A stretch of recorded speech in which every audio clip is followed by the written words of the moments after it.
Noyabrın 5-də Heydər Əliyev Fondunun vitse-prezidenti, İdeya İctimai Birliyinin təsisçisi və rəhbəri Leyla Əliyeva və Bakı Media Mərkəzinin rəhbəri Arzu Əliyeva 25-ci yubiley arıçılıq məhsullarının ənənəvi Respublika sərgi-satış yarmarkasını ziyarət ediblər.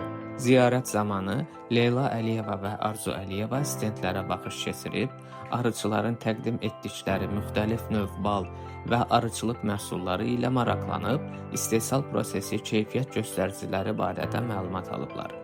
Onlar arıçılarla mövsümi, məhsuldarlıq və satış imkanları barədə səmimi söhbət edib, xatirə şəkli çəkdiriblər. Həmçinin Leyla Əliyevanın təşəbbüsü ilə bu ilin sentyabrında Kəlbəcər rayonunda keçirilmiş Kəlbəcər Bal Festivalı 2025-in iştirakçıları yarmarkada məhsullarını təqdim ediblər.